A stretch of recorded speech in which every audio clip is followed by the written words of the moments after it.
Okay, good. So I guess I'll start over, and then once I'm done with this, I'll have to edit this video to get rid of the part where I'm talking to myself.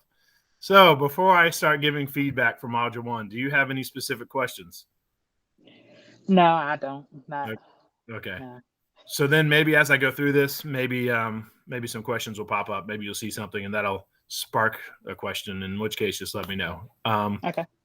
All right, now I'm trying to remember everything what I said on mute. All right, so the first thing I wanted to talk about before I specifically get into Module 1 is kind of rehash the discussion I had at the beginning of the semester, because now that people have read chapters 1 and 2, they have a little bit better idea of what I was saying in the welcome portion, or when I did the welcome video. In that video, I was saying basically the purpose of this course is the purpose of this course is to understand the idea of sustainability, right? And your book gives a very specific definition, which you'll need to know for the exam. But basically, sustainability is like, can we keep doing this, right? It's all about, can we keep doing this? And now that you know about all the different intrinsic values, right? So do you give intrinsic value to humans? Do you give intrinsic value to specific animals? Do you give intrinsic values to all of nature, right? No matter what it all boils down to, regardless of all that other stuff, even if you only give intrinsic value to humans, then that's why this is important, because this is all about, can we keep doing what we're doing? And basically the answer is no. Now you could argue, how do I put this? So some people are alarmist, right? So I believe, I don't want to use that word either. So all the stuff I'm teaching you, all these negative, we look at all the negative things that are happening to the environment. Those are issues that need to be dealt with. And some people will be more alarmist and saying, look, if we don't fix these things, we're going to be dead in 15 years. And even if that's wrong, the idea here is all these negative things that we're going to learn about that are happening to the environment will eventually be bad, right? So even if you don't believe, the world's going to end in 3 months if we don't stop burning coal, like I'm using wild examples here. If you don't believe that, which I don't, you should still know that eventually it's not sustainable, right? Eventually we're going to run out of coal. Eventually the things we're destroying to mine the coal are bad. And also, again, you'd have to think about the same thing about the other forms of electricity. I'm just using that as an example. So again, this whole thing, everything we're learning about this semester, that's why it's important. It's all about sustainability. And what it all boils down to is, can we keep doing this and can we survive? And not to be an alarmist, but eventually, no, right? Eventually things will not work out. And this whole semester, you're going to learn basically why things won't work out if we keep doing exactly what we're doing. Does that make sense? Yes. Okay. Sorry, I'm trying to go quick because I You're don't want to good. waste your time or anybody who's watching the video, and because I'm repeating myself because I didn't turn my microphone on the last time. So anyway, that's the big picture stuff. We can now want to jump into the actual discussion itself, the Module 1 discussion. And basically, as you can see here, the question is, should we continue to use coal to produce electricity? And spoiler alert, there is no right or wrong answer, right? That's an opinion. Should we or should we not? That is an opinion. Now you can have a lot of facts to back up your opinion. Like, this is the way coal is bad for the environment. This is the way coal is good for the economy. This is, all these different facts you can use to back up your opinion, but it's an opinion. And overall, this discussion really isn't about coal. Coal was just used as an example because most of us are familiar with it, because most of us are in West Virginia. That was just an example. The big thing here this week is to demonstrate that you understand virtue ethics, consequence-based ethics, utilitarianism, duty-based ethics, anthropocentric ethics, biocentric ethics, and finally, ecocentric ethics. So that was the big purpose here. Again, coal was just an excuse for us to talk about these things. And we will talk about coal in more detail later in the semester. So that being said, let's talk about virtue ethics first. Virtue ethics is basically like, what did you intend to do? It's more, your intentions are basically more important than the outcome. Does that make sense to you? Yeah. So, and I've given the example before, and I think I did when I gave somebody written feedback on one of their posts. One example would be somebody breaking into somebody's house. If you break into someone's house with the intention of stealing their television, and then you find them laying on the ground because they just had a heart attack, so you call the paramedics and then you leave, right? You don't steal anything. All right. By virtue ethics, you were in the wrong because your intention was to steal a television. But then some might argue by consequence-based ethics that you were in the right because regardless of what your intentions were, what you did ended up doing, the consequences of your actions saved a life, therefore it's good. Does that make sense? Yeah, that makes a whole lot of sense. Okay. So for all of these ethical points of view, you can use them to argue for and against coal. And that's the spoiler here. Now you know. And I saw both arguments using each one of them. So really quickly, I'll give hopefully just one example of each. So for virtue ethics, again, unless your intention, or hold on, back up. So we all know the negative consequences of burning coal, even if we're not experts yet, because we haven't learned that yet, because that's later in the semester. We all know that burning stuff is bad, basically, right? You release carbon dioxide, you release pollutants, tearing up ground, which is what you do to mine it. That's bad. Common sense stuff. Right. So by virtue ethics, unless that's your intention every time you use the electricity, then you're okay. It's not like you flip the switch and be like, all right, I'm going to flip this power switch because I know when I do that, I'm going to release carbon dioxide in the air and I'm going to destroy that particular habitat, right? Unless that's your intention, then by virtue ethics, you could argue that burning coal to produce electricity is good, unless your intention was those negative consequences. However, on the flip side, a different person could argue the people who mine, like the people who own the coal mining companies, for example, what were their intentions? Their intentions are probably to make profit, regardless of the negative consequences, in which case somebody could argue that they are in the wrong because their intentions weren't good. Their intentions were selfish and regardless of the consequences. Does that make sense? Do you have anything to add to that? No, I mean, I understand because it could be their greed Exactly. of starting everything and not looking at what it does to when it rains, how all that downfall comes down and starts to flood in. Right. Yeah. More things like that. Yeah. Perfect. So that brings us to consequence-based ethics. It's very simple. It's basically the opposite of virtue, and I've already sort of discussed it. That's when you focus on the outcome. And I guess I'll start with the negative first because it's very easy. Obviously, you could just say, well, the negative consequences of coal, which I've already discussed, 3 seconds ago, that makes it bad, right? You could argue, well, there's polluted rain, there's destroyed habitats from the mining, there's carbon dioxide, all those negative consequences, and you could say, therefore, burning coal to produce electricity is bad. On the flip side, you could say, what about all the positive consequences? It's good for the West Virginia economy. It's relatively cheap. It's relatively reliable, right? You could just all the list of things, the positive consequences of coal. You could then say by consequence-based ethics that it's the right thing to do to burn coal. Make sense? Yes. All right. Do you have anything to add to it? No, I mean, back in the day, coal was great. It was a great heating source.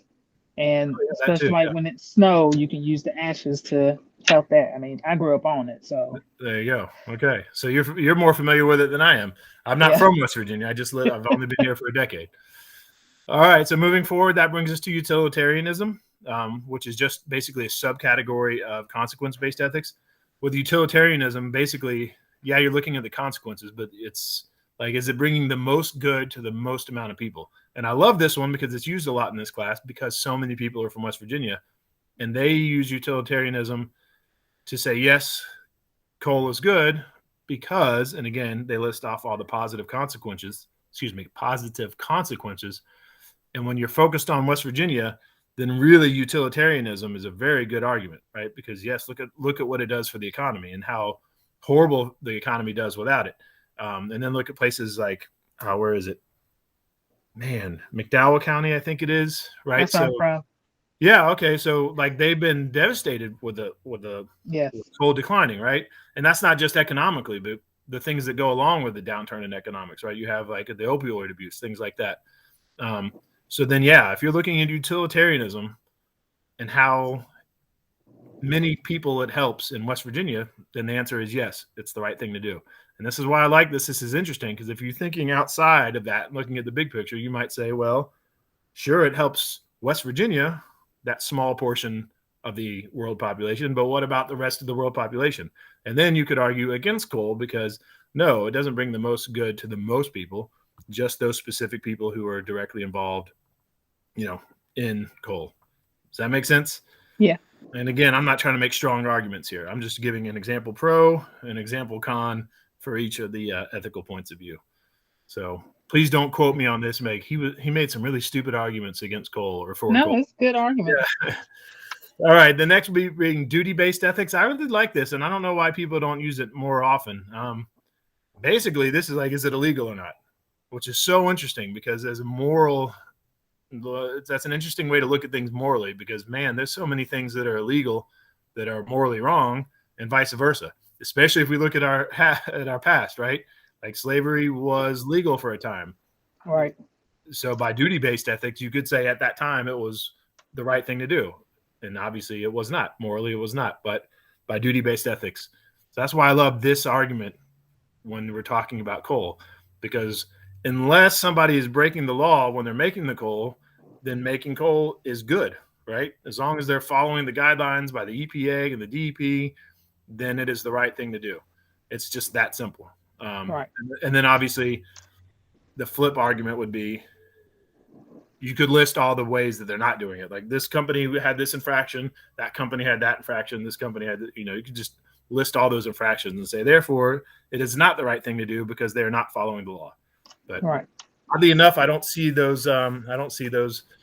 Those arguments much in these discussions. Another thing I don't see much, and I love this, or I don't love this. This would be an interesting conversation to have with somebody outside of the class. If someone says they're the pro or against coal, if someone says, I think that there's too many regulations against coal, right? Coal is too regulated.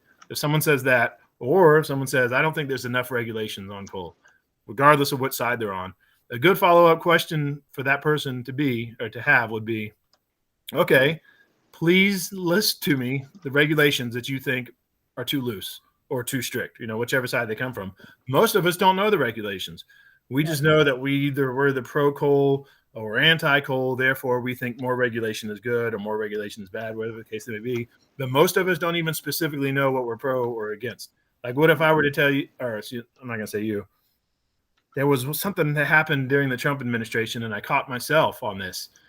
There was some kind of relaxation of some law. I should know this, but things are crazy right now in my house. There was a relaxation on some water pollution law where they were allowing more pollutants.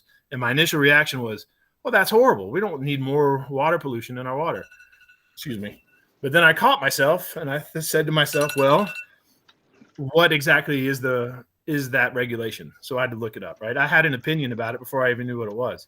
What was the pollutant, and what were the regulations? Was it an insanely high or small amount of parts per million? And I didn't know, so I had to look it up before I had an educated opinion, because that's what we often do, right? We're humans. Yeah, we have our biases, and because I'm pro environment, my initial reaction, without even knowing the details, was, "Oh, that's horrible." Right. Just things to look into. Anyway, any questions so far about that first set of ethics? No, I think you pretty much made me understand a little bit better. Oh, good. So then that brings us to the next point. And it also is a good time to discuss the grading. One of the common mistakes I saw in this one was people were not using on the replies. They needed to use a different set of ethics. So they needed to choose between anthropocentric ethics, biocentric ethics, and ecocentric ethics. But some people didn't do that. It's an easy mistake to make. But anyway, so let's discuss this very quickly. Excuse me. I'll start with this one. Anthropocentric ethics. That basically says, all right, intrinsic value is humans. We're number one. Nothing else matters. So the easy argument for coal on that one is very easy. Coal helps us, right? We humans need electricity. Therefore, coal is good, right? Or you could say, not only that, but it provides jobs, right? And that's for humans. Therefore, it is good. So that's the pro argument using that. Obviously, the anti-argument, and people made this argument, it was good.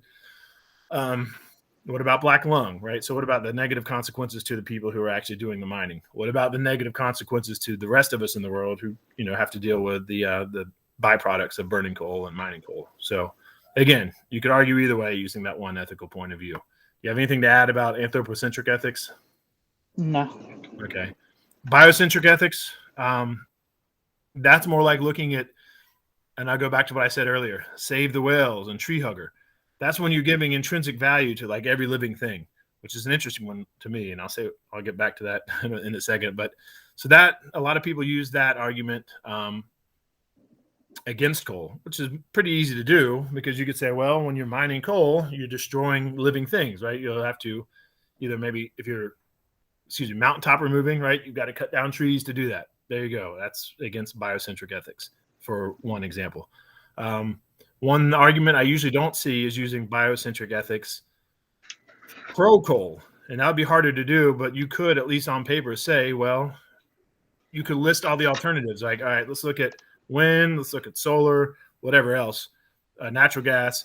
And then all you would have to do is list off the negative environmental aspects of those other things. And that could be your pro coal argument. It wouldn't be a strong one, because overall coal does generally have more negative consequences, but the argument could be made using biocentric ethics.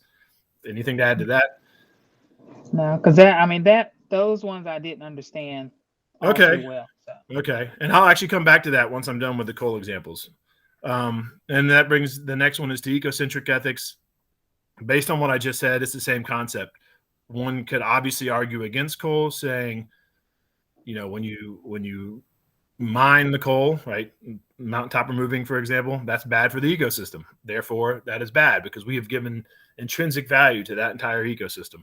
And then again, same argument I just said earlier, you could list the other ways of producing electricity and list the way that those are bad for the ecosystems. And therefore, that would make it wouldn't, but you could argue that would make coal the right thing to do. Does that make sense? Yes. All right. So before I move forward, then I want to clarify the differences with these, not like beyond coal. Anthropocentric ethics, that one's pretty simple, right? That's just humans are number one. That's all that matters. The more complicated ones are understanding the difference between biocentric and ecocentric ethics. So I'll give an example. Hunting is common around here, right? So we'll use deer hunting as an example. Someone using biocentric ethics might say, deer hunting is wrong because you're killing that individual deer, you are killing it. And under biocentric ethics, I am giving intrinsic value to that living being. Does that make sense? Yes. However, with ecocentric ethics, you would argue, okay, yes, we're killing that one deer, but that is good for the ecosystem. But because of humans' interactions, we don't have the predators we used to. So there are no longer the predator, the deer predators are no longer what they used to be. Therefore, it's better for the ecosystem if we do kill some of the deer. So overall, it's better for the environment if we kill a couple of deer. Does that make sense? Can you see the difference between biocentric and ecocentric ethics? Yeah. Okay. A more harsh example, and anybody watching this will probably remember it now because this is pretty harsh. But if you talk about feral cats, the proper thing to do as far as as far as these ethical points of view are concerned, if you're looking at ecocentric ethics, the best thing to do with feral cats would be to euthanize them, right? Don't feed them. Don't give them a place to live because they are bad for the environment. Biocentric ethics says that's a living thing. We need to take care of it. So that's a really good example. If you're biocentric ethics, you want to take care of that cute little kitten, right? If you're ecocentric ethics, you're like, it's bad for the environment. So, who cares? And of course, those are just examples. You could use any of these ethical points of view to argue any position. But so that's it for the ethical points of view. Do you have any questions or anything to add? No, I guess it's the eco and the bio, like in McDowell County, like my dad used to tell me where there wasn't many of certain like snakes and things like that, they would let off of that in those woods so that they can be more of migrating and produce more in the woods. Exactly. Half of them are being gone or being killed and hunted, and you need more of those. Yeah. And that's good. Yeah. And that, again, the idea of biocentric ethics is like every little thing is important. Ecocentric ethics is like, every little thing working together is important. So if you have a piece that's not working with everything else, it needs to be removed or fixed or whatever the situation may be. So anyway, moving forward, so that's like the lessons to learn from this discussion. Now, really quickly, I just want to talk about grading because that's usually what people care about, and I don't blame them. So let's look at this. Grammatical, spelling, typing, factual errors. Usually people only lose like 1 point for that unless they have a really short really short post with a lot of errors. Then they might lose 1 point per error. But generally speaking, they only lost 1 point if they had any. And I'm not very strict on that. mostly because it's not fair. I'm not the best writer. So, if I missed your grammar error, then I'm not taking points off for it. Anyway, not answering the question. No one missed any points for that. It's pretty simple. Do we or do not use coal? Not including which ethical point of view. No one made that mistake on their initial post. Some people did forget to do that on the replies, because I think it's natural to say it's a discussion. So I'm just going to reply to somebody and have a discussion with them, which is perfect and great to do. But for the sake of grading, you had to use an ethical point of view. Not picking an ethical point of view from the correct list. I already mentioned that earlier, but really quickly, your initial post needed to come from that first set, virtue ethics and so on. And then your 2 replies needed to come from the second set, anthropocentric, and so on. Not adequately demonstrating that you understand the ethical points of view by at least defining it. People did lose points for that. Or instead of losing points, I would nudge them on and be like, all right, can you reply to this and give us the definition? So there was points either lost for that or mistakes made that were corrected for that. Not defining it. Where else? And then after defining it, I wasn't very strict on this, but hopefully you would relate that definition to what you were saying. Like, all right, I think by consequence-based ethics, burning coal is good because it provides jobs and blah, blah, blah, blah, blah. And here's how, and here's how that relates to the definition. But again, most people, I didn't get too picky with that. Here's the thing a lot of people miss on. This is consistent throughout the year, so learn it now. You need to include a reference, and you need to properly incorporate it. Meaning, at the end of your post, you can't just put a link. You have to say, according to coal.com, we used however many tons of coal last year, whatever the case may be. But the reader needs to see how you used your reference instead of just putting one at the end. And that's mostly because sometimes prior to me incorporating this rule, people would just write out their post and then just Google something that had anything to do with the post and put a link there. So I'm trying to avoid that. And also it's good practice, especially in this world of online debates and social media. First of all, it's great practice to have references to back up what you're saying, but also it helps too to say, exactly what is being backed up, right? So according to blah, blah, blah.com, blah, blah, blah. Does that make sense? Yes. All right. So that's it for grading. That's really it for the discussion. Do you have any questions about the discussion before I move over to the lab? No, discussion was all right. Good. I think the lab is where I probably struggled some. Okay. Let me pull that up. And in the meantime, while I'm pulling it up, I'll remind you and anybody watching, for the labs, as long as you turn it in early, generally speaking, as long as I have time to get back to you and tell you what was wrong, generally speaking, you have time to fix it. As long as it's before the due date, then you can get full credit. That being said, right, it's too late for that for Module 1. But for Module 1, you can still go back and fix your mistakes, except now instead of getting full credit for your fixing it, you'll get partial credit. So you can still nudge your grade up a little bit. You can always go back and fix your mistakes. All right. That being said, let me pull this up. Let's look at the lab. All right. So the big thing here, obviously, is not about goldfish. Oops. Wrong lab. Excuse me. While I'm pulling this up, this might be a good time for anybody watching the video, and Jeanette, for you, just send me an email. I mean, I know you're here, but I like to have it, in writing. Say that you were here and you're claiming your 1 point of extra credit. Okay. All right. So tell you where I wanted it. What was that? I'll tell you where I wanted it to, or yeah, if you already know, okay. Yeah. Okay. And for anybody watching this, same thing. Send me an email. Tell me you're claiming your extra credit. And then there's something else you're going to have to put in your email, and I'll tell you what that is later in the video. But anyway, back to it. Let's talk about this lab, if I can pull it up. Lab 1. Hopefully. Okay, let me see what this looks like very quickly. Shoot. Okay. Man, this is hard to do. Okay, there's no grades on here, so let's talk about it like, shoot, I hate to do this. I'm sorry. Bear with me. I'm so sorry. Let me try something else very quickly. I'm just trying to do the right thing. I was going to show a lab that somebody did, and they got a great job on it, but even still, that's sharing somebody's grade. Even if their grade was 100, that's still sharing somebody's grade, which I can't do. And unfortunately, their name showed up. So we won't talk about their lab. Let's look at a blank lab. if I can pull it up. Come on, where are you at? Module 1, Lab 1. Okay, so first of all, as this is downloading, like I was saying, the goldfish thing, that does not matter, right? No one cares about excuse me.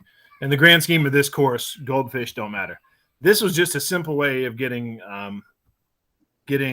practice using the scientific method and introducing you to the scientific method. This whole idea of observe something and then come up with a question and then a hypothesis and then predictions to test your hypothesis and then perform an experiment, using those predictions and then being able to get data and then analyze your data. That was the main purpose.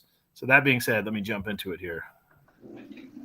And I apologize for this making. Oh, you're good. I'm gonna take you in my car so I go pick up my son. So. Oh, okay.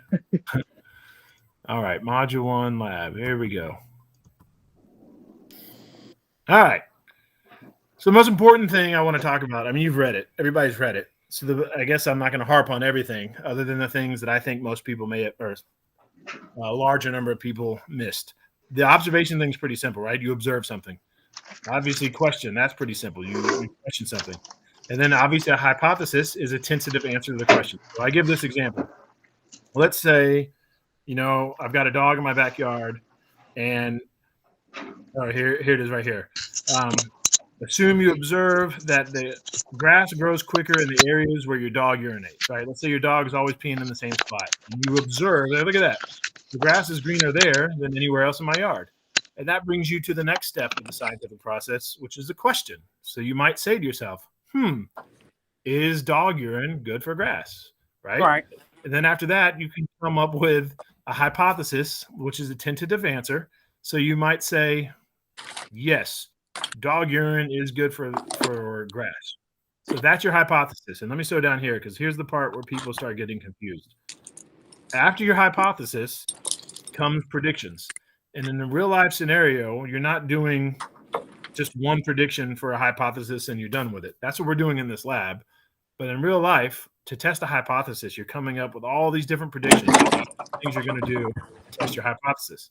So in this example that I used on the lab, again, if you hypothesize the dog urine is good for grass, there's a few different predictions you can make to test it. Prediction 1, if I make my dog urinate in a new spot, then the grass in that area will start to grow faster, right? So, all right, if dog urine's good, then if I make my dog pee there where it's never peed before, then the grass is going to start growing better. That's one way of predicting it or testing it. Prediction 2, if I make my dog stop urinating in that area, in that nice grass, it's not going to be so nice anymore, right? So I'm still testing my hypothesis, just doing it in a different way. And then finally, a third prediction, even though you could come up with many more, this third prediction is even better because here you're doing an actual controlled experiment. If I grow 30 plants in pots, receiving 10 of which getting pure water, 10 of them getting half water, half urine, and 10 of them getting pure urine, and then I track their growth for 6 months, then I will find, the plants receiving the pure urine grew the most. Does that make sense? Yes. All right. So do you have any questions about that relationship between a prediction and a hypothesis? Okay. So hopefully you can see. Hypotheses. I'm sorry. What was that? What's the hypothesis doing that? Oh, for that example, the hypothesis was, because I gave it, I made it up, but the hypothetical hypothesis was plant urine is good for dog. Or excuse me, dog urine is good for plants, right? That was the hypothesis. And from that one hypothesis, you can come up with all these different predictions, all these different ways of testing it. And that was just an example. And that brings us then to the actual experiment that you do. So in this situation, I give you the observation, which is that different species thrive in different temperatures, right? So you might know, obviously, salmon do really good in cold waters because they're in Alaska. Then you might have something like, mahi-mahi that lives off the coast of Florida. Obviously, it likes warm water, right? So that's the observation. So that might lead to the question, will temperature affect the breath rate of fish? Right, there's the question.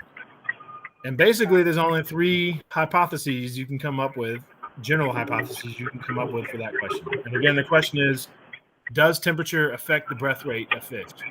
And the answer is either yes, it does. It increases as temperature increases. Yes, it does. It decreases as the temperature increases, or no, it doesn't. Does that make sense?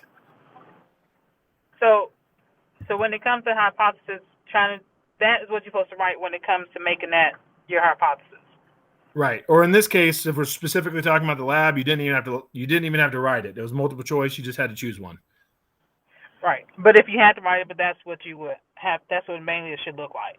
Yeah. If you have to write it, it's just a tentative answer, right? So you might say, I don't know.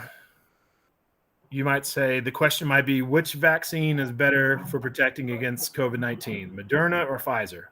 And then your hypothesis could be Moderna is better, or your hypothesis could be Pfizer is better, or your hypothesis could be they are the same. One of them isn't better than the other. Does that make sense? It's just an answer. It's just an answer to the question, but it's an answer that you can test. Yep, I got you now. Okay, perfect. And that brings us to the prediction. And again, I just talked about that with the example with the fish or the dog urine. But in this case, you only need one prediction. And again, in real life, you'll come up with multiple predictions, all these different ways of testing your hypothesis. But in this case, you only have the one. And nobody missed this. As long as your prediction matches your hypothesis, you got it right. And I don't think anybody missed that. So do you have any questions about that? No, I think I was half right, or I didn't. I think mine was opposite.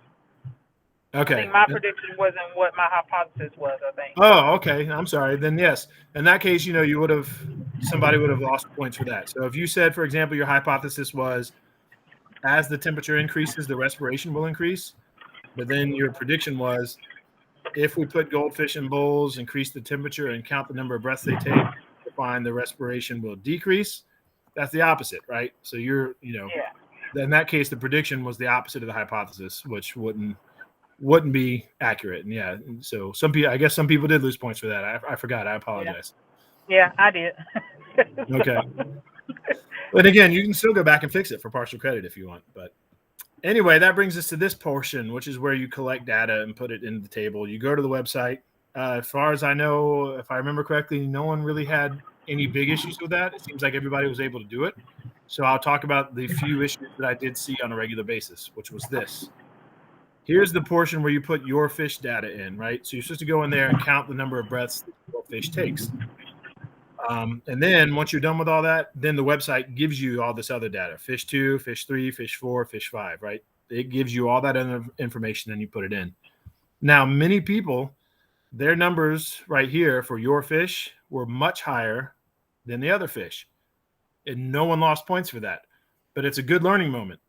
In real situations, if that were to happen to you, and if this was actually an important experiment and we weren't just trying to familiarize ourselves with the scientific process, if that were to happen, then that should be a red flag to you that something might be wrong. Maybe you did something wrong, or if this was an actual experiment where you had a fish, maybe there's something wrong with your fish. But yeah, that should be a red flag. And of course, as far as I know, none of you are biology majors. Well, I think there might be one. But anyway, for the most part, you guys don't need to worry about performing experiments, right? Because for the most part, in real life, you guys are not going to be performing experiments in real life.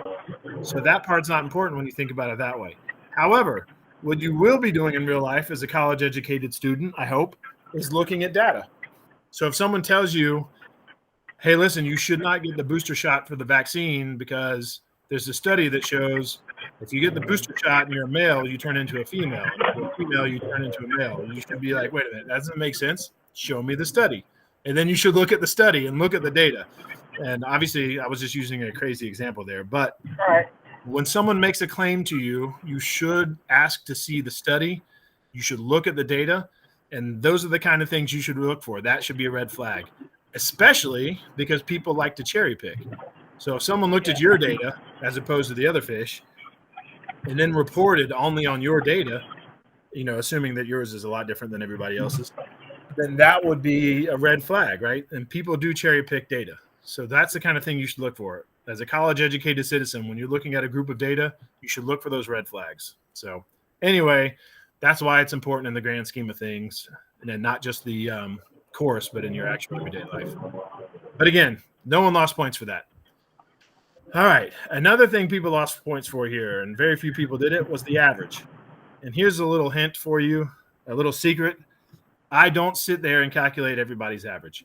All I'm doing is looking at your numbers. So if all your numbers, let's say your highest number was, I don't know, 38, and your lowest number was, I don't know, 36. And if your average was, I don't know, 30, I know that's wrong. I don't need to calculate it, right? Because if your average falls outside of the data, I know it's wrong. Does that make sense? Yeah.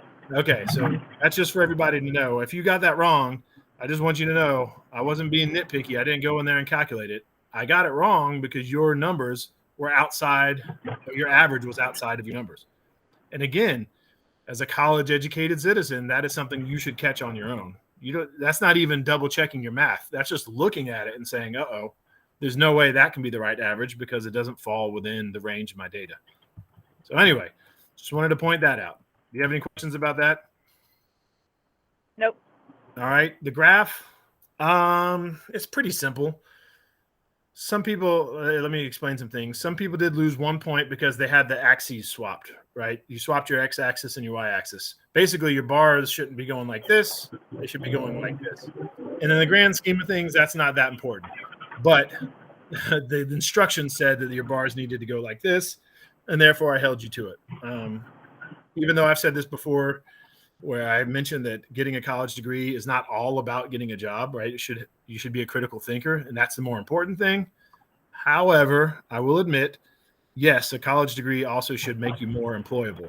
Therefore, one of the things you need to get used to doing in college is following directions. And the directions did say basically that the bars should be this way. So that's why you lost a point for that, if anybody lost a point. It's not that it really matters. It's just because the instructions said to do it, so I was holding you to it.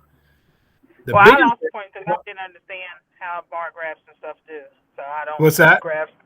I didn't understand the point, like how to do the bar graph. So that was how I lost mine because I don't do graphs and things like that. Okay. And that's a good time to remind you and everyone else too. When it comes time to do a graph, remember these labs are not tests. I'm not testing you to see if you know how to make a graph. It's just instructions. You have to put in the work. So in that situation, come to me for help and I can walk you through it. Okay. I'll be glad to help you do that. But then going back to the graphs, here's the bigger thing that most of the mistakes I saw were this right here. A graph should make sense to somebody who's seeing it, even when they're seeing it out of context. So if I take your graph for this experiment and I show it to my kids or my wife, who's never seen this lab experiment, it should make sense to them.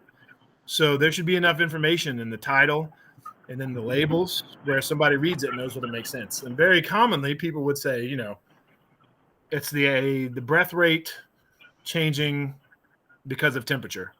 And I know this sounds nitpicky, but it's important.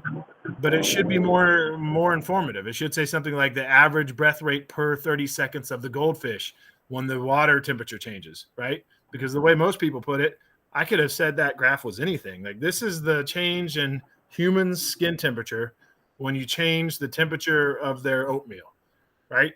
I could have said that because the graphs weren't specific enough. And yes, again, I apologize for being picky, but two things. One, even though I was being picky about it, you didn't lose many points for it. You still did okay. And two, you can always go back and fix it. Either A, for full credit if you do it before the deadline, or B, for partial credit if you do it after the deadline. So that's why I'm being picky, because it's not going to hurt your grade. It's just good to get you in the practice of doing the right thing. So any questions about that? Nope. All right. And again, for anybody watching the video, I'll remind you, you don't have to do any of this alone. You can visit me online. I can just sit there while you do the lab and walk you through each step if you want. All right, moving forward. This should be the quick part. Question 14, you just needed to put the web address for when you were done. That just proves that you did it. Nobody missed that. Question 15, describe how the fish's respiration rate changed with the temperature. Basically, oh, look at that. I see a mistake I made here. Anyway, it should either be, you should say, the fish rate increased as the water and temperature increased. The fish rate the breath rate decreased as the water increased, or it didn't change. Whatever the case may be, basically you just describe what happens. I don't think anybody missed that. There's nothing much to say there. Proposed an explanation why the respiration changed in this way. That's just to get you thinking. Nobody missed that. Whatever you put, as long as you put something, it was correct. Some people missed this one. What other factors besides temperature may have affected the rate? Not that that's important, because again, this is just goldfish. That's not important, but I'm trying to get you thinking, and I'm trying to get you following directions. So if you wrote anything that had to do with the temperature, you lost a point because it says besides the temperature. Other than that, whatever it was, you got it correct. Any questions so far? Nope. All right. Was the average similar to your fish's data? I don't think anybody missed that. Like I mentioned earlier, I got on a whole soapbox about it. Yes, a lot of people's averages were completely different than the rest of the data, but no one lost points for that. I was just telling you why that's important as far as red flags are concerned. And that brings us to the next question. Why do we take an average? And again, everybody who answered that and included a source, that's this part where people missed it, include your source. As long as you answered it and included a source, you were correct. But now is a good time to also bring up the fact that regardless of what your answer was, another good reason for taking an average and for using multiple subjects when you're testing your hypothesis is because of that situation I was just talking about earlier, where people's data was way off. It was way different than everybody else's, right? So as long as you have multiple sources of data, then even if you even if you had that one fish in this case that was way off, the rest of it kind of evens it out, right? So yeah, yours is way off, but the rest of them kind of even it out. And that's why we take an average. So we get a better idea of what the overall was and not just look at your source or your data. Any questions on that? Okay, that's okay.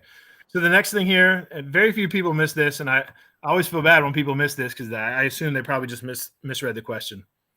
Was your hypothesis at the beginning of the lab correct or incorrect? And to be clear, you will never lose points for having an incorrect hypothesis. That is completely okay because that's it. You don't know what it is, right? You're guessing before you do the experiment. So it's okay to be wrong. The important thing here is you need to be able to analyze your data and realize if your hypothesis was correct or incorrect. So if your hypothesis,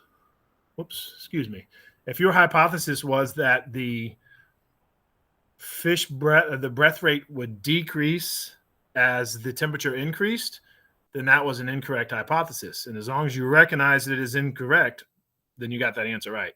But if you were incorrect and you said you were correct, then you got that answer wrong. Or vice versa. If your hypothesis was correct, but for that answer you said it was incorrect, then you got that wrong. Does that make sense? Yeah. But yeah. I don't know if you can hear me. You look like you're frozen up too. Yeah. But again, the important thing in there is that you. Okay, I think I can see you and hear you now. You were frozen. But anyway, the important thing there is that you can look at the data and realize whether you were correct or not. And again, that is big. That's important for life, not for this course. But when someone presents you with data, you need to be able to analyze it and say, oh yeah, the data you have presented me does support the thing you just said. And that's another thing people will do either on purpose or on accident, but it could be misleading. They might say, vaccines cause you to grow hair on your nipples. And then they might present data and say, see, this data says that vaccine causes you to grow hair on your nipples. But then you would read the data and say, no, you misunderstood that. This actually says that vaccine does not cause you to grow hair on your nipples, or whatever the case may be. I'm just using a wild example. The point is, people will present you with data saying that it supports their argument, but very often it doesn't support the argument, either A, because they're lying to you, or B, they just don't know how to read the data.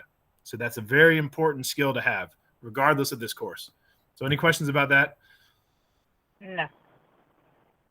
All right. Nope, I understand this now. Okay. So the next question is, in this experiment, you counted you were counting the breaths of goldfish, right? You literally looked and saw their mouths opening and closing. So this question was basically saying, what's another way you could test your hypothesis? In a sense, what I'm asking you, without putting it in these words, is I'm asking you to come up with another prediction, right? Because yes, you can count the breaths. That's one way of measuring the respiration rate. And basically what I'm saying is, what are some other ways you can measure the respiration rate? And I gave you some hints. Here's a hint. When animals respire, they use, and the answer is oxygen. And when they use oxygen, they produce carbon dioxide. And that was a hint. So you could say another way you can measure the respiration rate is measure the oxygen levels. If oxygen levels are going down quicker, they're respiring faster. Or conversely, if the carbon dioxide levels are going up quicker, then they're breathing quicker. Does that make sense? Yes. Okay, so again, the idea there was going back to this whole idea of one prediction could lead to multiple different hypotheses. One hypothesis can lead to multiple different predictions, all these different ways of testing your one hypothesis, which brings us to the next two questions. Then we say, and here's the part people miss this part. I didn't take point. Hold on. I won't even get into that. People miss this part. The first words here are forget the experiment you just completed. Forget what you know about how temperature affects respiration. So the whole idea, hopefully, was to start blank. Forget temperature. So then, again, the question is, or in this case, the question is, do goldfish breathe faster as light increases? And you need to write a hypothesis. And basically, your hypothesis needs to be, yes, as light increases, so does the breath. Or as light increases, breath decreases. Or, as light increases, it doesn't matter. The breath rate doesn't change, right? Those are your three options. So most people didn't miss that. But again, your hypothesis needs to be a tentative answer to the question. Here's where people did miss it. Basically, I'm not going to read this whole thing. Basically, question 23 says, based on your hypothesis, what is your prediction? Now, here's where it needs to be more specific, because remember, a prediction basically needs to explain how you're going to test your hypothesis. So if your hypothesis is, as the light increases, the breath rate will increase, then you need to be specific and say, in this part, you would say, if we put the goldfish in increasing light levels, then as the light levels increase, maybe we will count their breath rate increasing, or we will see the oxygen levels go down, or we will see the carbon dioxide levels increase. The point here is you can't just say that in your prediction, you can't just say the respiration will increase. You need to say how you're going to see the respiration increase. You need to be specific, because that's what a prediction is. It specifically says how you're going to test your hypothesis. Does that make sense? Yes. Okay. And again, last time I'll say this for this week, you never have to do any of this alone. You can always ask me for help when you're doing it. And again, you can fix your mistakes for partial credit or full credit, depending on when you do it. And that's it. Oh, yeah. And also this, make sure you save your files as a PDF before you upload it. I know that sounds nitpicky, but sometimes if you don't save it as a PDF before you upload it, something goes wrong in the process. And then you'll be missing like whole pages or whole chunks of your graph, in which case you'll be missing points for it. And it won't even be your fault. It'll be because there was an issue when you uploaded it and didn't upload it as a PDF. So that's it. Do you have any questions about Module 1 at all? No. Now Okay. I understand it a little bit better. Good. And then before I go, for the people who are watching the video for extra credit, like I said, you have to email me. Another thing you should do is include a keyword, so I know you watched the whole thing. And I guess today's keyword is going to be blanket, like the thing you would cover up with. So when you send the email, not you, Jeanette, because you're here, so I know you're here. But anybody else watching the video, when you send me an email to claim your extra credit, say the keyword was blanket. Anyway, really quickly before I let you go, and I'm so glad you stayed for this whole thing. Wow, it's been an hour. Good grief. For Module 2's discussion, we are talking about either increasing carrying capacity or decreasing human population growth. And I want to focus on that word because people very often, historically, every semester, somebody will get pissed, really pissed, because they read that as decreasing the human population, right? So some people think what we're talking about here is killing people off or forcing abortions. That's not the case. We're just talking about decreasing human population growth rate. So, for example, if you've read your book already, you know that generally speaking, if you give women more opportunities, more education opportunities, more economic opportunities, generally speaking, they have fewer children. So that is one thing you could do to increase or decrease the human population growth rate. You're not forcing anybody to do anything. You're not killing anybody. In that example, you're just giving people more freedom. And sometimes that freedom usually ends to people having fewer kids. So I want to be very clear on that. We're not talking about killing people. And we're not necessarily talking about controlling like what China did, where it said, you can only have this many kids. We're not necessarily talking about that. You could argue that for your post if you want to. But before anybody gets all pissed off and gets on their keyboard and starts getting angry, like, I can't believe we're talking about killing people. No, we're not talking about that. We're talking about human population growth. Not talking about killing people. But I don't know. Again, if you want to talk about killing people, if that's your solution, you can talk about it. Obviously, as I mentioned in the prompt, it doesn't have to be ethical. You can suggest something that you don't actually agree with. Like, what would help the human population growth problem is if we set off a bunch of nuclear bombs. And that is correct. That would help the human population growth situation. Wouldn't be a good thing to do, but for the sake of an academic discussion, you can put it on there if you want, so we can talk about it. But any questions about Module 2? No, I haven't had a chance to look at that, so I'm glad you clarified. Okay. So now I understand. Okay. Well, that's it. You or anybody else watching this video, if you have any questions, let me know. I'm sorry it went so long. My throat's killing me, so I'm paying the price. Other than that, have a good week, and we'll probably do this again next week. Okay. Thank you. You're welcome. Have a good day. You too. Bye.